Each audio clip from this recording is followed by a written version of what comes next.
Motivação, ela é algo individual. O que motiva o Tiago não motiva a Angélica. O que motiva a Angélica pode não motivar a Milena. Então, é algo muito singular, é muito de cada um, né?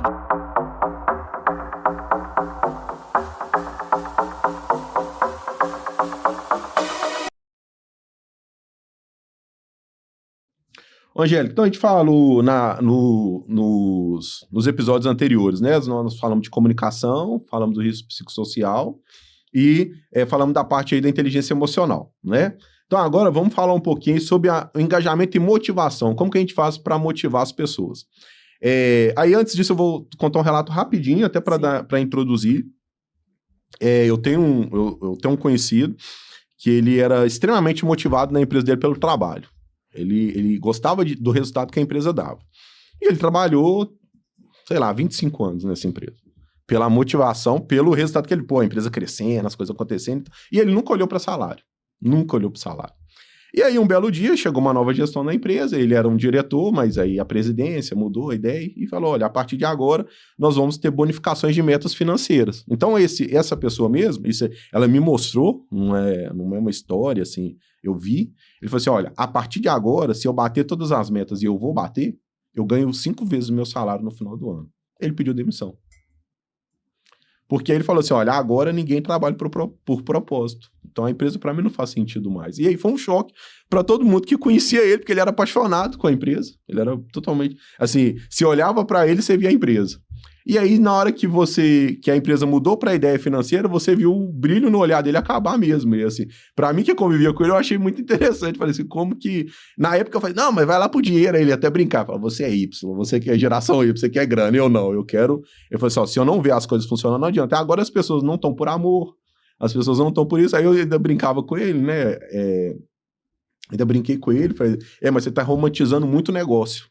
E eu acho que o negócio, ele tem um propósito, tem que ter, mas no final ele tem que te dar dinheiro. No final. E aí essa foi a decisão dele, que ele tomou e tal, beleza. E aí passou alguns anos depois disso, a gente conversando, e aí ele brincou comigo e falou comigo assim, Thiago, você tem razão. Eu nunca foquei no dinheiro, foi o meu maior erro. Eu deixei algumas pessoas milionárias e até bilionários, e eu mesmo não fiquei. Então eu tinha que ter tido aquele amor, aquela questão. Então, assim, ele desmotivou, ele tinha uma motivação, claro que, e essa motivação ela foi muito baseada por questão familiar, é um valor que o pai passou, a mãe passou, e aí ele foi apaixonado com o negócio, depois ele acabou a paixão, né, o amor, vamos falar assim, que a paixão acaba rápido, o amor, e depois lá na frente ele se autoavaliou e falou, cara, eu tinha que ter focado naquela grana, eu não podia ter deixado. Então, assim, como que a gente fala um pouco dessa motivação, como que a gente pensa... Eu acho muito difícil motivar esses meninos hoje. Eu tenho lá na empresa, eu tento motivar eles, assim, para eles quererem ter carro, essas coisas, eles não querem nada disso, então é uma dificuldade. Mas aí me fala um pouco da sua experiência nisso, como que você vê essa questão da motivação? O que você falou vai embasar o que eu vou falar. A motivação, ela é algo individual. O que motiva o Tiago não motiva a Angélica. O que motiva a Angélica pode não motivar a Milena. Então, é algo muito singular, é muito de cada um, né? A motivação, muitas vezes, ela vai vir de fatores externos, como que você falou, salário, sobre uma qualidade de vida que a empresa dá. Por exemplo, uma flexibilidade no horário. Eu já fui movida por isso. Isso já foi um fator muito, muito, muito, muito motivacional de eu não sair de uma empresa, porque lá eu poderia fazer, entre aspas, coisas dentro do meu horário para eu poder conciliar com a minha vida social. Então, cada um funciona de um jeito. Mas tem pessoas que o fator motivacional dela é sim o dinheiro. Sim. Quando você coloca essa questão que você falou aí da meta, ele vai trabalhar e ele vai continuar engajado ali naquele propósito e não vai perder o amor, muito pelo contrário, ele vai gostar daquilo e vai dar. Mas o que a gente precisa entender é por isso que é importante a gente trabalhar no coletivo. Quando a gente for propor algo novo dentro da empresa, uma política de benefícios, essas coisas, a gente tem que escutar a opinião de todo mundo, porque a gente precisa encontrar um meio termo, porque o que motiva um não é o que motiva outros. Tem funcionários, por exemplo, que ele está na empresa por status. Sim. Entendeu? ele ganha pouco? Ele ganha pouco, mas ele gosta de falar lá, por exemplo, eu trabalho na empresa X. Ele gosta de ir no casamento com a jaqueta da empresa. É quase isso. Então, você entende que é algo muito singular? E é claro que com o nível de maturidade que a gente vai adquirindo ao longo do tempo, a gente vai mudando, porque tudo que é motivacional, ele também é temporário. Sim. O que me motiva hoje pode não me motivar amanhã. Sim. Então, a gente precisa estar a gente, enquanto donos de empresa, enquanto líderes, a gente precisa entender o que é que motiva o fulano, o que é que motiva o ciclano, o que é que eu posso fazer para poder motivar todo mundo. É difícil, mas existe ali um meio termo. Sim. Então, o que a gente não pode esquecer é que a motivação é um fator individual, Sim. né? Para uns vai ser fatores externos, para outros vai ser fatores internos. Então, a gente precisa trabalhar dentro desses dois fatores aí para poder fidelizar ali o funcionário dentro da empresa, né? Eu falo assim, por mim, eu como empregado, eu quero grana. Quero saber. Eu não quero saber. Eu vou trabalhar para alguém. Eu vou ter que ficar dinheiro. Eu nunca fui, assim, de romantizar essas coisas. Sim. Eu, quando fui funcionário, eu era funcionário por grana. Não, claro que eu não sou mercenário de assim, uma empresa tá me pagando 1.000, a outra vai me pagar 1.100. Não, isso eu não vou fazer. Uma tá me pagando 1.000, outra me ofereceu 2, eu vou para de 2. É minha vida. Eu quero saber, pelo menos bem se eu vou. Como dono, eu tenho que ter prazer em ir na minha empresa. Então eu tenho que levantar de manhã e falar, eu quero ir lá e ter prazer. E eu quero olhar para as pessoas e ver as pessoas tendo prazer. Sim. Não que eu vou pagar abaixo do mercado, não que eu vou olhar a questão de grana, mas eu falo assim, tem que ter prazer. Então eu nunca gostei de benefício como funcionário. O cara fala assim, eu falar, tampa buraco, me dá dinheiro que eu pago. Então eu falo assim, eu vou te dar. Hoje eu vejo que as pessoas gostam muito de benefício. Então, assim, eu não gosto de benefício. A pessoa vira e fala assim: eu vou te dar 5.000, vou te pagar 5.000 e vou te dar 3.000 de vale alimentação. Não, me dá os 3 do salário. Que eu como onde eu quiser, faço o que eu quero, tal.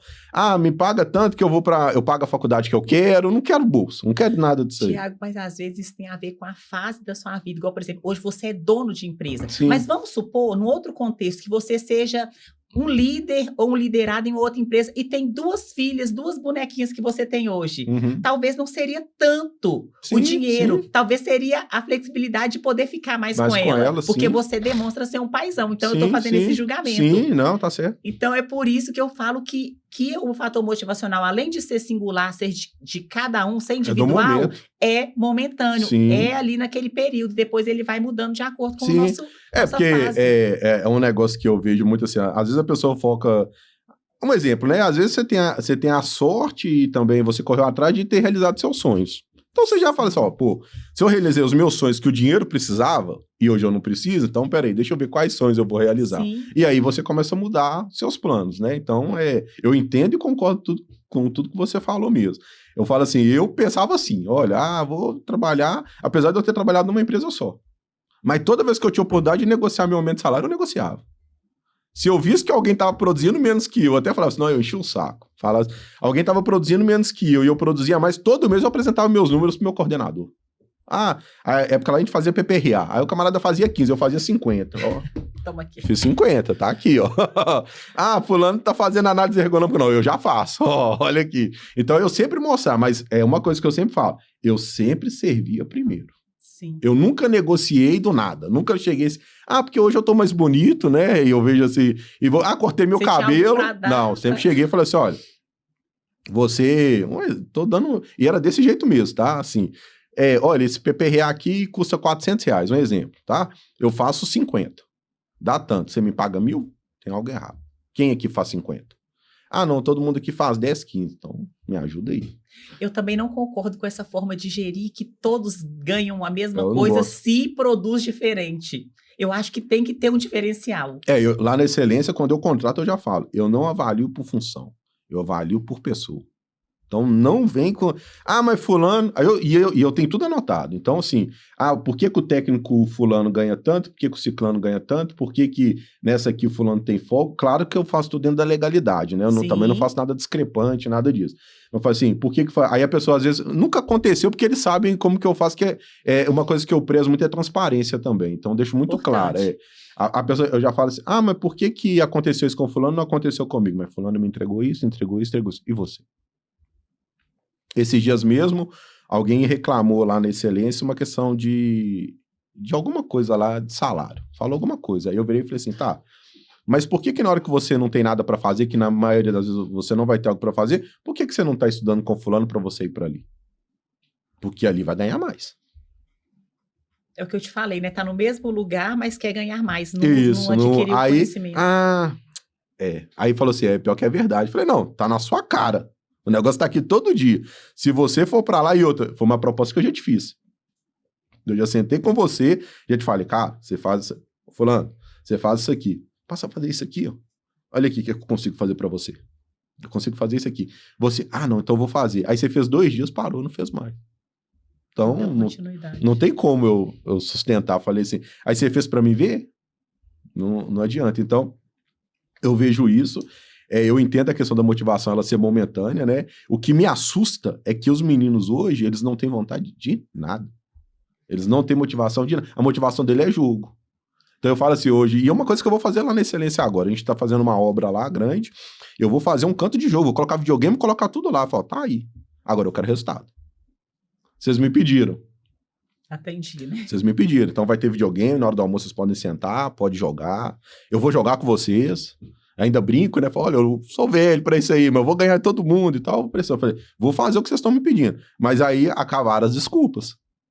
Né? Porque agora eu quero resultado. E aí? Se era isso, então é uma coisa que eu vou fazer lá. Tô fazendo já tá no meu projeto.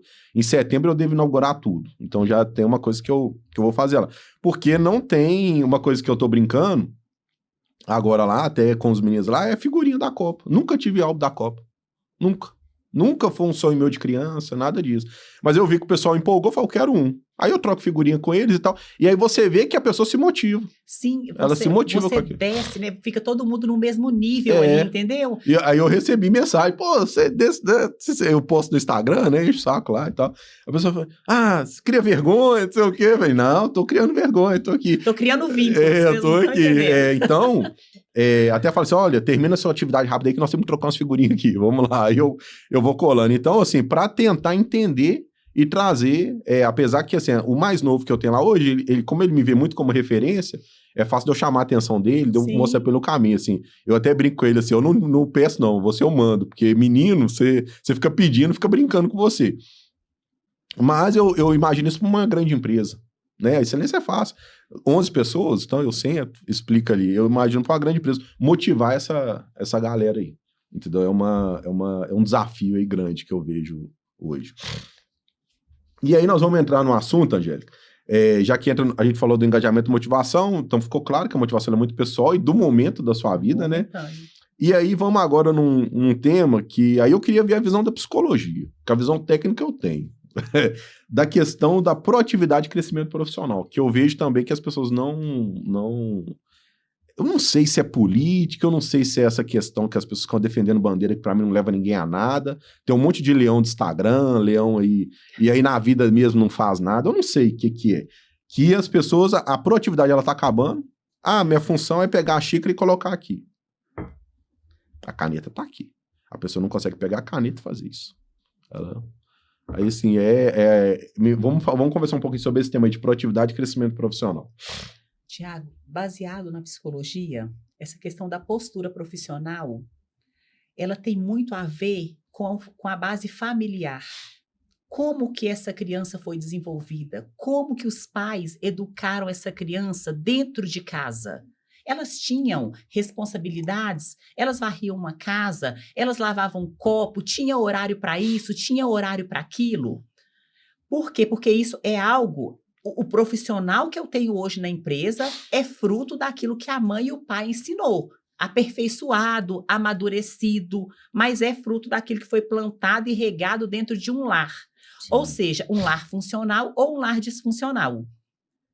Você pode, muitas vezes, quando você pega um profissional com a postura inadequada, com a falta de postura profissional, tem uma raiz lá atrás, lá na família, né? Profissional, por exemplo, quando eu falo de postura profissional, tem a ver também com o horário de trabalho, sim. Né? Eu tô englobando tudo. Seguir regras. Isso, tô falando tudo. Assim. Então, assim, a mãe não ensinou, os pais não ensinaram, ou talvez não tiveram um exemplo dentro de casa. O compromisso é tal hora, você tem que chegar a tal hora. Você tem o trabalho, você precisa dar para você receber. Se o seu patrão te pediu para você entregar um relatório, faz o relatório, mas põe a análise embaixo. Então, isso é uma coisa que a gente aprende na vida lá atrás. Sim. Entendeu? Eu sempre tive esse exemplo dentro da minha casa. Meu pai sempre falava com a gente: minha filha, faz direito, faz bem feito, não seja aquele servo inútil que faz só o que manda. Não, faz além. E assim, eu sempre fui uma profissional, eu tive um exemplo dentro de casa, eu sempre fui uma profissional que me destaquei onde eu passei. Sim. Até quando eu trabalhei numa padaria, que eu entrei como operadora de caixa, eu não saí. Que eu entrei como balconista, eu não saí como balconista. Eu nunca fiquei numa empresa, exceto quando eu já entrei como gerente, Sim. e fiquei naquele cargo. Mas isso tem a ver o quê? Tem a ver com o que eu vivi dentro da minha casa. Tem a ver com o que os meus pais me ensinaram sobre responsabilidade, sobre deveres, sobre o que eu tenho que fazer, sobre respeito, entendeu? Então, essa postura profissional de horário, de respeitar a liderança, de respeitar uma hierarquia, está muito ligado com aquilo que os pais ensinaram, está muito ligado com o tipo de família que você veio. É interessante isso aí, até assim, né, pra gente ver a responsabilidade que a gente tem como pais, né? Sim. Domingo agora, foi domingo? É, domingo. Tinha almoço na minha casa lá e tal, aí foi família e tal. E aí, normalmente, assim, minhas meninas, elas são muito, eu brinco assim, os meninos são muito metódicos, né? Eles fazem uma coisa, fica naquela ali, então, uma senta aqui, outra senta aqui. E elas estão lá comendo e tal, e eu almoçando. Aí elas começaram a fazer uma coisa lá, acho que jogar comida no chão e tudo, aí eu virei e falei assim, olha, não pode fazer isso. Aí todo mundo me olhou, e eu falei sério, aí tinha duas crianças, e as crianças começaram a tomar suco. E aí as meninas pediram suco. Falei, não, vocês vão almoçar, depois que vocês almoçarem, vocês tomam suco. Ah, não sei, eu falei, aqui tem regras. Então vocês vão seguir as minhas regras, beleza? Aí todo mundo ficou me olhando assim, falando assim, mas como assim? Eu falei, não, depois que vocês... Ah, mas eu quero, depois que vocês comerem, tem 2 anos, depois que vocês duas comerem, vocês vão tomar suco. Aí elas comeram, aí eu peguei, abri o suco, dei, agora eu dou, eu carrego, faço o que vocês quiserem. Sim. Aí tomaram e tudo. Por quê? Eu aprendi isso com o Aelson, né, que era meu sócio, e eu virei pra ele e falei um dia com ele assim, cara, você criou sua filha e você tinha uma condição boa, ela tinha uma condição muito boa, e a maioria das pessoas em volta não tinha condição, eu era uma delas que não tinha condição, e ela nunca desfez da gente, assim, até uma pessoa que eu dou muito certo e tal, e assim, o que você fez? Porque a maioria das pessoas que não tem e que cresce um pouquinho, sacaneia os outros, e Sim. assim, sua filha foi uma que nunca me sacaneou. Aí ele virou e falou assim, na minha casa sempre teve regras. Ele falou, então, ele falou assim, então, você poderia fazer isso, seu primo poderia fazer isso, fulano podia fazer isso. A minha filha não. Minha filha tem regra. Ele falou assim, então, quando você tiver assuntos, coloque regras. Claro que você não vai ser um soldado, né? Você não é um sargento, fica lá, olha aí, se você tem a parte que você coloca a regra, tem a parte que você dá amor, tem a parte que você fala, olha, tá vendo? É aquela, até, eu não gosto de usar muito isso, mas acaba sendo uma recompensa, né? Fala, viu, você seguiu as regras, agora vem cá, você pode... Então tem que ser assim. E aí eu penso nisso, que eu falo assim, quem que eu vou formar lá na frente? Exatamente isso. Quem que Agora, eu vou formar você lá? acha que suas filhas, elas não respeitam você e a mãe, elas vão respeitar o Não líder? vai, Elas vai, não vão, não vai. entendeu? Porque é o que elas aprenderam, elas vão simplesmente replicar. Sim. Então, a gente tem uma responsabilidade muito grande quando a gente decide ter um filho, quando a gente coloca pessoas no mundo. Responsabilidades são nossas enquanto pais de formar profissional Sim, bom, com postura profissional. E eu vejo que hoje os pais são muito reféns dos filhos, né? Acho que é por causa, não sei se é porque trabalha, todo mundo trabalha e tal, aí deixa os filhos fazerem muitas coisas e tal. Às vezes perde. Eu vejo menino mesmo jogando com o pai esse tempo todo. A mãe da minha filha mesmo fala comigo assim: você falou uma vez com ela, eu falo assim, eu brinco, eu mexo com elas o tempo todo, assim, mimo elas, faço um monte de coisa, mas na hora que é sério, é sério. E elas precisam entender. E elas têm que entender. Então, esses dias mesmo elas estavam dormindo e acordando e chamando a mãe toda hora. E fazendo gracinha de madrugada. Eu falei assim, não levanta. Ela ficou lá. E levantei e falei, olha, mãe de vocês está dormindo, vocês vão virar pro canto agora e vão dormir. E cobrir as duas. Aí, não chora, vai virar pro canto e vai dormir. Não tem que negociar com vocês. Fui pro quarto, dormir a noite toda. Aí ela falou assim, eu falei, primeiro, acho que até o tom de voz muda, né? Então a pessoa assim, falei assim, beleza. Aí de manhã levantou, foi pra minha cama, quero dormir, quero acobertar tal, vou lá, pega a coberta, que faço. É porque elas têm que saber a hora que tem que seguir a regra, a hora que tá brincando, não... a hora, entendeu? Tem que saber diferenciar isso. E aí eu vejo isso mesmo. Não na excelência eu não tenho esse problema não, mas eu vejo isso mesmo nas empresas de não ver a proatividade, de não ver... se você não consegue arrumar sua cama, E aí entra o exemplo do pai também, que às vezes eu vejo um pai com a cozinha bagunçada e exigindo que o filho organize. Mas peraí, se você não organiza, como é que você quer que seu filho organize? Que a liderança é o exemplo também, né? Então, fala assim, não adianta eu falar A e fazer B, meu funcionário vai olhar para mim e falar assim, não vão. Meu funcionário vai olhar e falar, o Thiago tá falando isso aí, mas na verdade chega perto da Angélica, o Thiago é assim, perto da gente ele é assado. Chega perto da Milena, o Thiago é assim. Não gera credibilidade. Não gera. E assim, isso é no trabalho, isso é com filho, isso é na família. Olha, você falou, a palavra ela não tem curva, a palavra tá dita. Claro que você pode ser maleável em algumas situações, né? Mas devemos, né, ser flexíveis. Ser flexíveis, foi um conselho que eu recebi também, quando eu era novo, a pessoa falou comigo assim, você tem tudo para dar muito certo, mas você é tão duro que você vai quebrar, então seja flexível. Porque eu falava uma coisa, eu bati, é isso aqui. Eu ainda sou assim, mas hoje na hora que eu penso, fala, peraí, deixa eu... Hoje a sociedade está muito flexível, então às vezes tem que ter esse equilíbrio também da rigidez, sabe? É isso mesmo. Porque está muito flexível, igual quando você fala... Aceita tudo, né? Assim, tudo tá aceito, não, aí não. E hoje os pais trabalham, as mães... eles trabalham, mas assim, gente, a prioridade são os filhos, a educação dos filhos tem que ter. E eu vejo hoje, Thiago, que as mães deixam as coisas fluírem, sabe por quê? Elas não querem ter o trabalho. Elas acham que é muito mais fácil deixar o filho viver da forma como quer. Mas quando passar-se o tempo, elas vão ver que o preço que vai ser pago é alto demais, entendeu? Mesmo, Então é melhor elas se programarem, se organizarem para poder tratar ali a situação, educar, investir, para não ter trabalho e dano futuro. Porque é muito ruim. Porque depois já era. Não, imagina você olhar para o seu filho e falar assim, nossa, ele não é bem sucedido porque eu não soube criá-lo. Ele não é bem sucedido porque eu não investi tempo de qualidade. Ele não é bem sucedido porque eu não fiz o que era a minha obrigação fazer. Sim. Porque o pai, ele é obrigado, ele tem obrigação de cuidar do filho, de formar um adulto funcional para a sociedade. Sim, hoje tá complicado, mas é isso mesmo. É uma coisa que eu penso também, assim, a minha responsabilidade é o que eu vou deixar.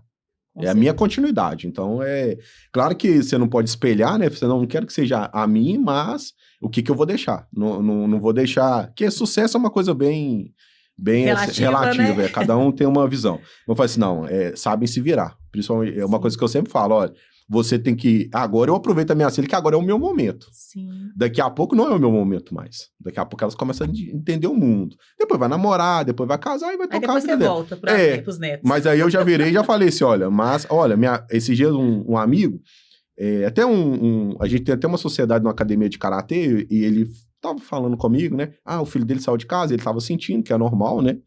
Aí eu falei, não, quando eu casei também, eu saí de casa, convivia com a minha mãe todo dia eu conversava com a minha mãe, chegava da faculdade, chegava do trabalho, sentava na cama da minha mãe, conversava com ela e tal.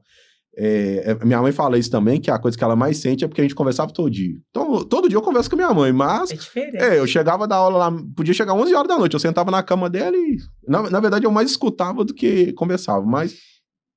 Era isso. Aí ele tava lá, meio triste, né? Aí eu virei pra ele e falei com ele assim, o que você define como sucesso?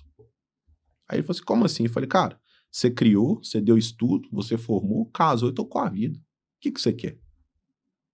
Aí ele ficou me olhando, eu falei assim, não, o que você quer? Você queria que ele ficasse o tempo todo dentro de você sustentando ele, você fazendo isso? Ele, não, e aí o jeito que ele fez, eu falei, viu? Agora sentir você vai, não tem jeito, mas isso aí você tá... Eu quero isso pras minhas, eu quero que elas... sou totalmente independente. Ok, beleza, fiz a minha parte, não vai ficar na minha asa, entendeu? Sim. Então, aí depois depois passou uns dias, ele me ligou, falando, pô, aquilo lá que você me falou foi bom, que eu fiquei pensando, é mesmo, queria um cara velho aqui nas minhas costas e tal, falei, então, é isso mesmo. Então, a ideia da produtividade e crescimento é interessante, por isso que eu pedi da ideia da psicologia, porque eu não avalio assim, eu avalio só dentro da empresa, né? Então, minha avaliação é míope, vamos falar assim, e aí você me trouxe uma avaliação macro, que é a responsabilidade dos pais, né? Da família e tal. Então, pessoal, vocês aí concordam que a responsabilidade de um bom profissional, ela começa dentro de casa? Ela começa na infância, começa com regras dentro de casa? Deixa o comentário de vocês abaixo do nosso vídeo aí, beleza?